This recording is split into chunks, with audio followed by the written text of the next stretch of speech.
Fala moçada, eu sou o professor João Gabriel, professor de Química, e hoje nós vamos responder essa questãozinha do Enem de 2020, de um tópico que cai bastante, que despenca nessa prova, né, que é sobre o combustível fóssil chamado petróleo.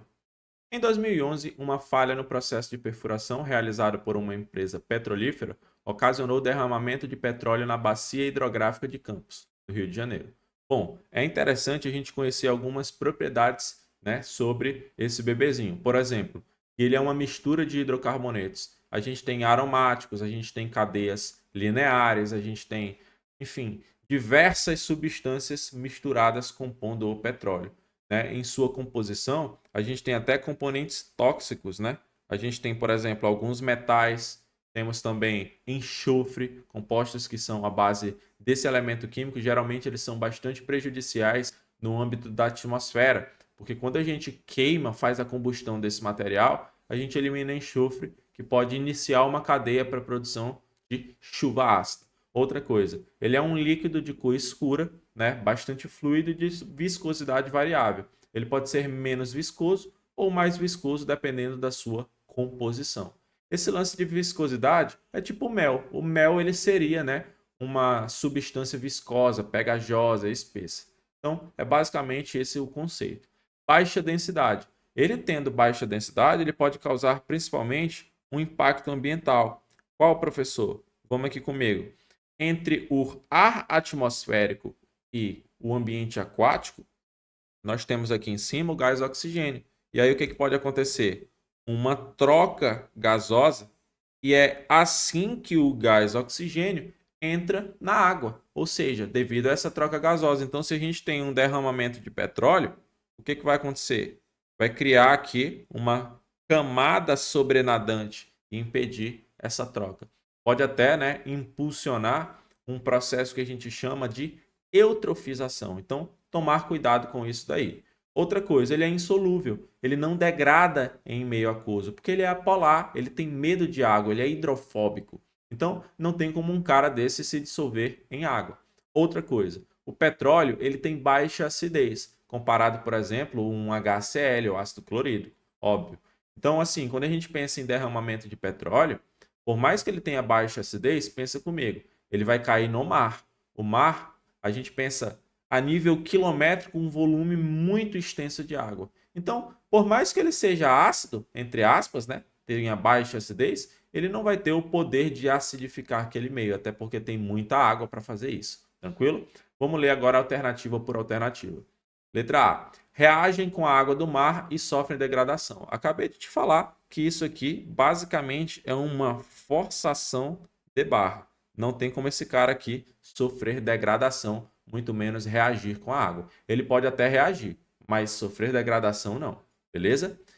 Gerando compostos com elevada toxicidade. Acabei de te falar que ele tem componentes tóxicos. Ele não precisa reagir ou sofrer degradação, né, para gerar, né, substâncias que são tóxicas. Ele é tóxico por si só. Letra A, falso. Beleza? Letra B, acidifica o meio.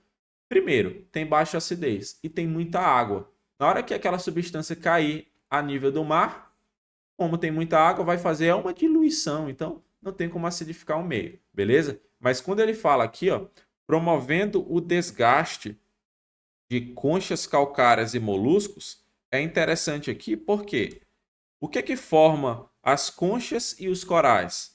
O carbonato de cálcio, que é um sal básico. E quando esse cara entra em contato com uma variaçãozinha de pH, ou melhor, um ambiente ácido, vai sim ocorrer mortes de corais e as conchas calcárias, né, dos moluscos, elas vão sofrer desgaste. O que mais pode sofrer desgaste também que tenha carbonato de cálcio ou o calcário propriamente dito?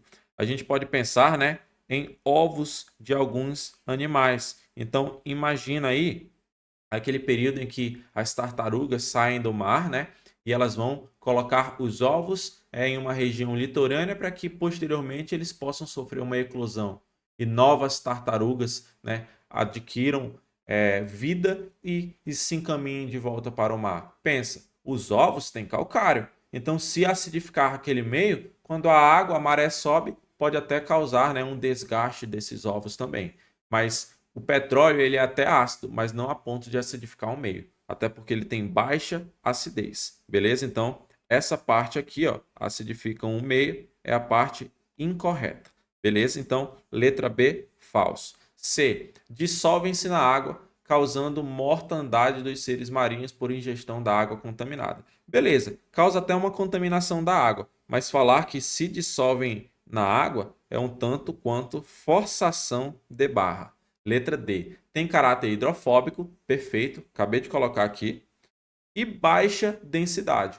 Ótimo, tem baixa densidade. Por isso, moçada, que ó, olha esse exemplozinho da imagem que eu coloquei para vocês. Eles criam, né, uma camada, né, sobrenadante, ou seja, impede essa troca gasosa, que é basicamente o que traz-se na letra D. Então a letra D ela está completamente correta, né? Essa é a nossa resposta, beleza? Letra E.